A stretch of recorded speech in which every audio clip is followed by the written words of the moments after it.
DEI Spotlight back at it again. We're going West Coast on them this time, out to Cali. I would say one of the real homies that I've had in this thing, that I've been in this thing for a long time with. I think he's extremely, extremely underrated and undervalued.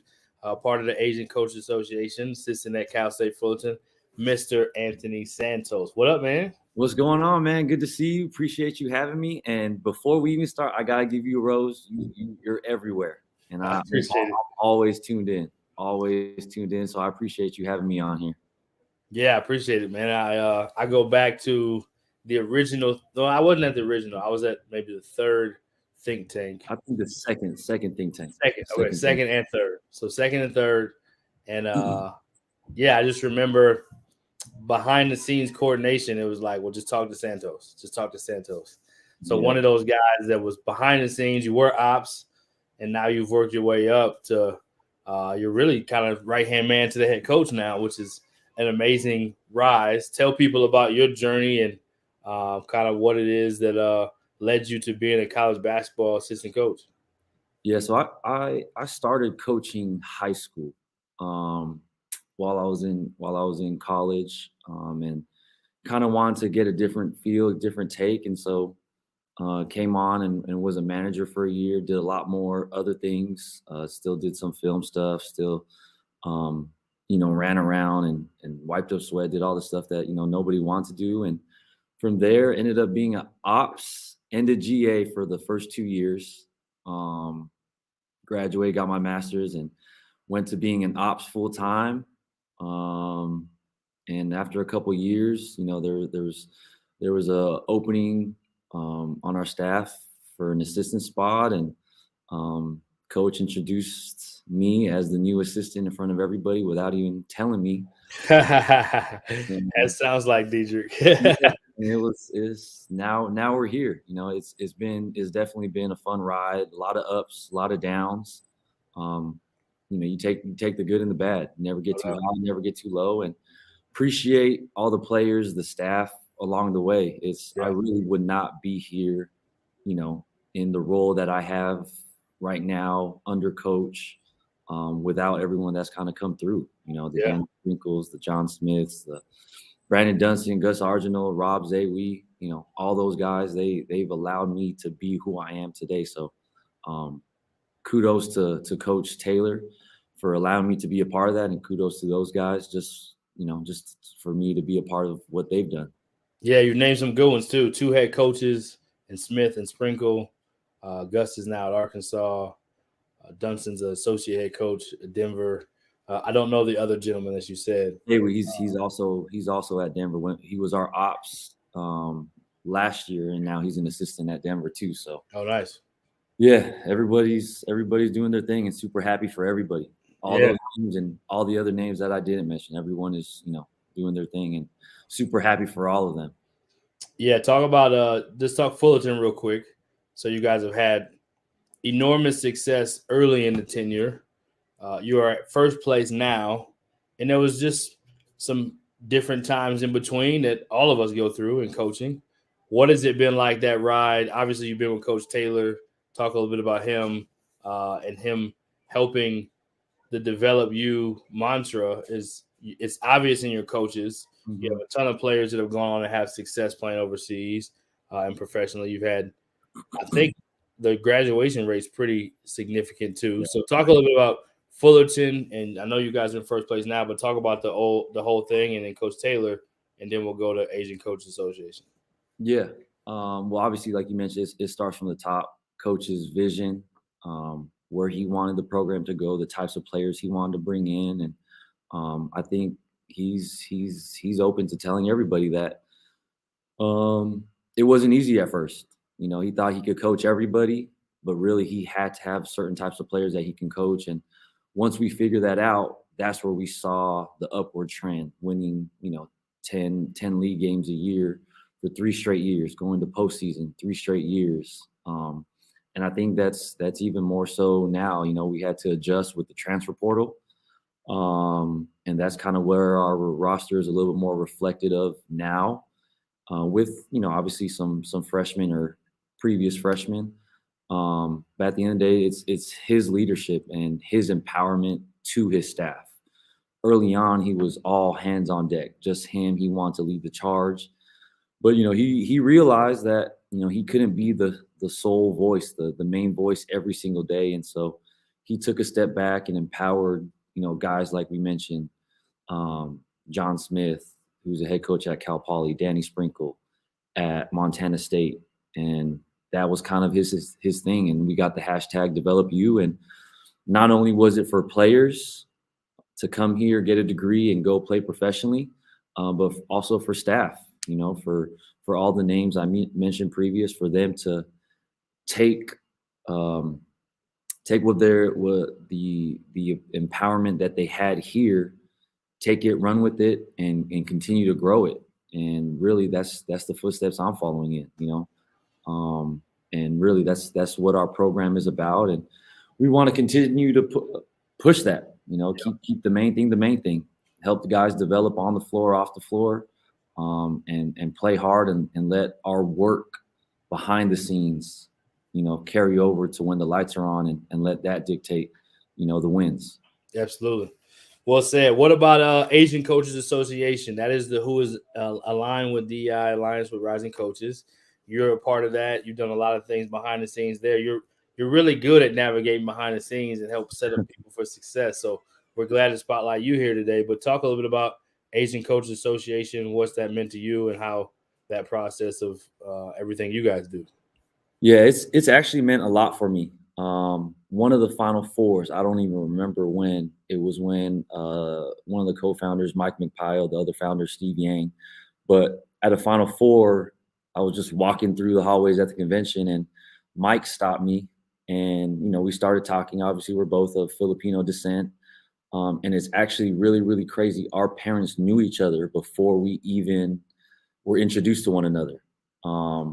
And so at that time, I was at ops, and, we connected, kind of stayed in touch a little bit. He made his way to the West Coast, to San Francisco, to work with Kyle Smith. Continue to stay in touch even more just because we're on the same coast.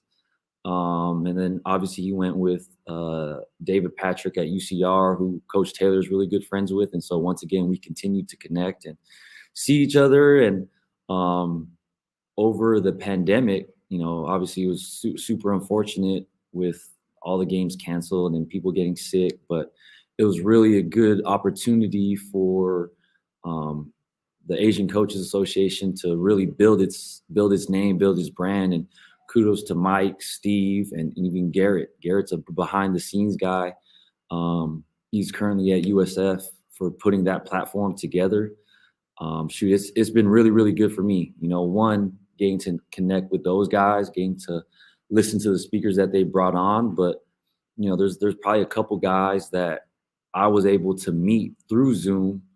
Guys like Aaron Katsuma at Colorado State and Darren Vo at Eastern New Mexico, where I had never, ever met them in person before, but, meeting them on Zoom and talking hoops and film and just being a basketball junkie, we were all able to connect. And shoot, when we finally met for the first time, it's like we never skipped a beat. It's like we've known each other for years. And so definitely appreciate Mike and Steve for having that platform to allow us to really connect. Eric Spoelstra's been on the call. Different guys from the G League and NBA have been on the call. So it's really just a basketball junkie group, and it's not just limited to Asian coaches. It's open to everybody, I should say. And I think that's the best thing. But, being more specific to the Asian community, there's not a lot of us out there.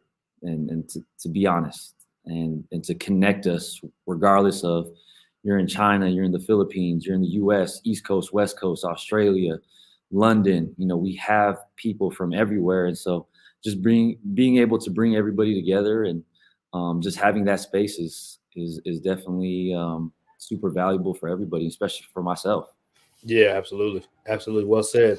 Let's talk about your favorites a little bit, man. Let's dive into this. Shoe game will come to second. First, let's talk about your top five. Who would you say your top five favorite players, you personally? It doesn't have to be the best. Yep. Your favorite top five. If you had a squad, who you picking? Obviously, we're out here in LA. So, I'm going to say Kobe. I'm going to say Shaq. Just because that's the era I watched. They dominated, all the championships that they won. Just super fun to watch them. I'd have to say, obviously, Michael Jordan. I know there's a huge debate: Jordan, Kobe, LeBron, but I'm gonna say MJ. So not enough people throw Kobe in there though. I do. People always say Jordan, LeBron. Or LeBron. I think the LeBron campaign has made it that debate, which rightfully so. But Kobe should be in that conversation. But so I appreciate you mentioning Kobe. Yeah, I mean, in my book, it's really Kobe and Jordan. Obviously, LeBron is who he is and what he's done, and I don't want to discredit him. But once again, we're asking my favorite players. Yeah, your book. Yeah, so we got two. We got Jordan and Kobe. Shaq is the other one. I'm gonna say Kevin Garnett, KG, just because of his fierceness. People sleep on KG. They sleep on KG. Yeah. And to be honest, KG's fierceness and his tenacity in games is basically me on the sidelines. Yeah, I like that. Let's go. The inner KG. Let's go. I think our staff, everyone that's been around, they know like I'm there for the game. You're gonna hear me. I'm gonna I'm gonna be vocal. Now, when you guys went to the tournament, let's give a quick shout out to Fullerton. When you guys got the tournament berth and went, did you yell out anything's possible? I did not do that. It was actually it was surreal. Our guys they played their behinds off. Were making shots, and I was really just basking in the moment. Right. It's just super surreal, and that was my first year as an assistant coach. Wow. So I am majorly spoiled to be a part of that and that group. So yeah, no, I wasn't there yet with the whole KG thing, but it was just one of those things where I'm just, admiring and appreciating, what it was at that time. No doubt. Well, I have to start calling you the ticket, man.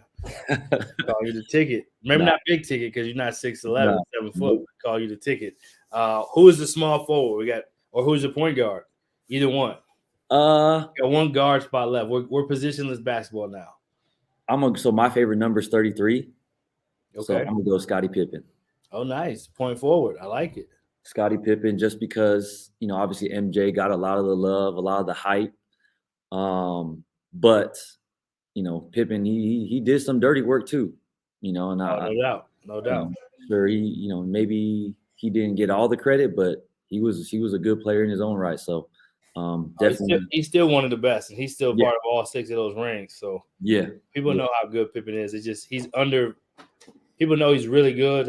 He's undervalued for sure. Kind of like Santos. I love it. All right, shoe game. What are you wearing currently? Do you try to go just with what the team shoe kind of is? Do you have your own flavor? Are you going Kohan's dress up? Are you going what's your top 2 favorite sideline shoe games? Sideline shoe games. I will have to say I'm a Kohan, keep it neat, keep it clean. Yep. But the staff gave me they were definitely staff and the players were gassing me up Thursday against Irvine because I with some all white St. Laurents. Meanwhile, they're all wearing black shoes and I'm the only one wearing white shoes. So I definitely got some gas for that. And man, sometimes you gotta look really good to play really good. Look good, play good. Yeah, you feel how you look affects how you feel, how you play, how you perform. Yeah. What about recruiting shoe game? Is that a thing for you, or you just kind of like you just go out and keep it neat, or is that like a thing? No, it's definitely a thing. I think especially nowadays with all these kids and being a sneakerhead or the Jordans and Dunks, whatever it is, you got to be up to date. You got to be able to relate to kids. So sometimes it's Jordan 1s, sometimes it's the 12s, sometimes it's what I got on, a little simpler. It's the waffle ones. That's tough. And just like I took them off, I keep them unlaced. That's tough. So yeah, just you got to mix it up. They gotta see that coaches are versatile in their shoe game just as much. Right, and it gives you relatability, gives you topics to talk about, gives you a different kind of credibility with them. I won't call it street cred, but it gives you, basketball cred with them. It's like, okay, coach, I see you, and then it gives you some talking points. So it's always a good thing. Always keeping the swag right over there at Fullerton. My question next would be: if you were the head coach of an All-Star / USA team, who is your All-Star staff? You get to pick. Give you four people that can be on. It doesn't have to be assistant coaches per se, but you just get 4 people that you get to have on staff. What you bring? I would have to say Eric Spoelstra. One, obviously, I'm a little bit more biased because he's someone that I look up to from the NBA level, and I've been fortunate enough to have some conversations, meet him, text, go back and forth with him a little bit throughout the year. So just being able to, have a guy like that on your bench. And he is part of Asian Coaches Association, so that's a big deal. Yeah, and once again, Mike introduced us at the Final Four in Minneapolis. So I was fortunate enough to meet him and have some conversation with him. Another one that he's not a coach anymore. He's in the front office, but Brad Stevens. I just think he is a basketball mind. From his time at Butler to his time at with the Celtics. He's done a lot. He's just his mind and things that I've heard. I mean, I would love to just be a fly with him around. Steve Kerr. I mean, obviously the Warriors and their spacing and their pace of play and just their concepts is definitely something that's different. They're playing well and they didn't even have Clay. Now they have him back and it's almost like he didn't even miss a beat. So being able to have that offensive mind on a bench and be around him and his energy and his enthusiasm for the game, I think is a big deal. And then you said 4. I'm going to go with Lloyd Pierce. And a lot of that is because I was fortunate enough to be on Zooms early in the pandemic with him, his staff, and a bunch of other coaches. Yep. I was on a couple of those. That was high level. I have notes upon notes, and just how, between your daily vitamins to, once again, empowering your coaches to have a say, present a certain type of material to not the team, but to the staff, to continue to grow in your own personal development, I think is huge. And once again, I think he's a high energy guy, and just his thoughtfulness through all the Zoom calls that we had together, I think was great. And it gave me a lot of insight and a lot of notes, not only that I'm taking, but things that I want to apply to myself, to our team, and bring to our program. So those 4 guys: Kerr, Spoelstra, LP, and Brad Stevens. Yeah, high level. I like it. So I'll ask next, kind of our last fun one / serious one. What's one? So I always say this when the Drake song came out, whether you're a Drake fan or not, started from the bottom, now we're here. Everybody felt like that was their own personal anthem to some degree. What's one of your started from the bottom, now we hear moments? Man, it's I mentioned it a little earlier as a part of my journey. I was coaching high school. I don't even know what division we were in. It was an all boys Catholic high school. To wiping sweat, to being in charge of all of our travel and budget. And I thought that was a big deal, and then got the bump up to being assistant and was continuing to be a fly on the wall and really was just kind of waiting for my chance. And then that first year, obviously going to the tournament and really now just having a big say in a lot that we do. And a lot of that is obviously I've been here for a long time. I know how we operate. I know what works. I know the league. I know how coach is. I know what he likes, what he doesn't like. I know how to take stuff off of his plate. I know, whatever I can do. I just think my role with our program now has evolved from me being an ops or me being a first-year assistant. Right. The responsibility, and like I mentioned the word empowerment. Right. From Coach Taylor, I think has been huge for me in my development, you know, and, Right. and I continue to learn from him. And if I can cheat, if I can add a fifth to my all-star, or he can be the assistant to the head coach if I'm the Right. head coach, you know, Right. like that's literally my guy on and off the floor. And I appreciate him so much. And so, talk about start from the bottom, you know, Right. from wiping sweat, being a high school coach to where I am now. You know, I definitely appreciate my journey. Yep. And I'm continuing to push. I'm never satisfied. I'm gonna continue to work behind the scenes to help our group, our program, Coach Taylor win. Because if we win, if he wins, we all win. So everybody wins. Yeah, that's the KG. KG was as good as he was. He did a lot of dirty work. He did a lot of behind the scenes. He had that ferocity. So yeah, it's starting to come more to life. This KG thing. I see what you're doing there. No, you've done a tremendous job of paying your dues. I thought from the beginning, when I first met you, I think the thing I thought because I think that was when you got bumped up year 2, or excuse me, think tank year 2. Yep. It was a year you had just become an assistant. You were ops, if I'm not mistaken. Is that right?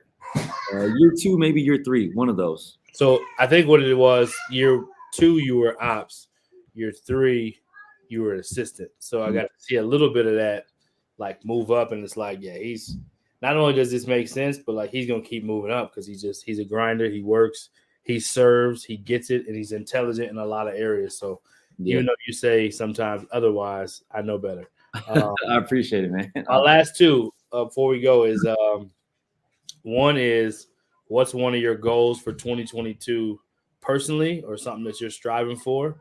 And then number 2 is one funny story. Something that I'm striving for in 2022 is, I think it's super important, is more self-care. You know, as a young guy trying to continue to push the standard for myself, I get lost sometimes. I put others before myself way too much, you know, and that's not a bad thing, but sometimes I have to look at me, and figure that part of it out. You know, what do I need? Sometimes it's maybe sleeping in a little bit. Sometimes it's reading a book. Sometimes it's, you know, fortunate I can go to the beach pretty much all year long. And I think that that's a big thing for me, is taking time for myself, because if I'm not in the best shape mentally, physically, how can I be there for our group, for coach? And shoot, I mean, we didn't even talk about this off air, and I haven't really shared it with too many people, but after we played on December 17th, I actually had head surgery. And I kind of put it off, and you know, some people know coach had brain surgery per se, and mine was not that serious, but I had a little mass in my head, and I was able to have that taken out and not really miss any time. And so, you know, just being awareness of my body and my health is key, because, you know, this coaching thing can be stressful, and so I want to make sure I'm taking care of myself. The second question, what was it? You said funny story? Yeah, funny story or just a good story. And shout out to what you said about personal health, because I think it's huge. And coaches are so into the grind and the focus of taking care of the program or the players or the staff, or recruiting the next one or whatever, that we definitely lose sight of that way too much. Way too much. So glad to hear that's front and center for you. What about a good story or a funny story? On that staff, you definitely got some funny stories, but may not be air appropriate, but whatever you got for us, that is. Yeah. I just got, can I share two? Just one.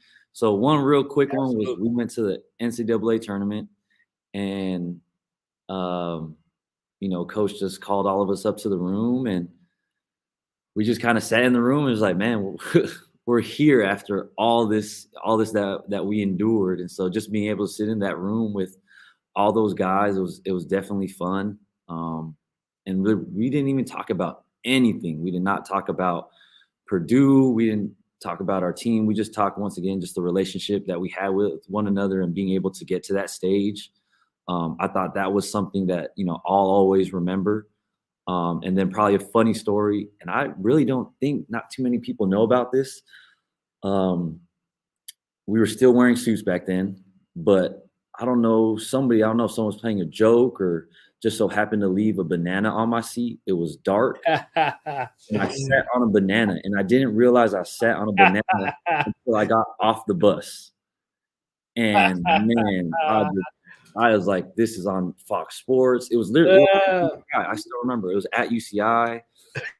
Every time I stood up, I had to put my little clipboard behind me so that way no one could see it.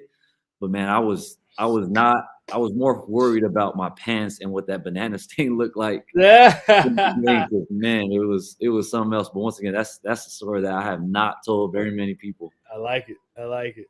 Did you win the game or did you not win the game? Man, we lost that game, and I had banana stain on my pants. That was a night. You want to? Yeah, it was not a fun night. But no doubt. Appreciate you joining, man. Any last words you got? I'll let you have the floor, and then yeah, man. Good luck in the game. I know it's game day. I appreciate you taking the time to join us, and this will air later in the week. But yeah, man. Anything you got to end? One thing I just want to say I appreciate you, man, for having me on this. Like you said, I'm a more behind the scenes guy. I don't really like to do this stuff, but I do know that this stuff is important.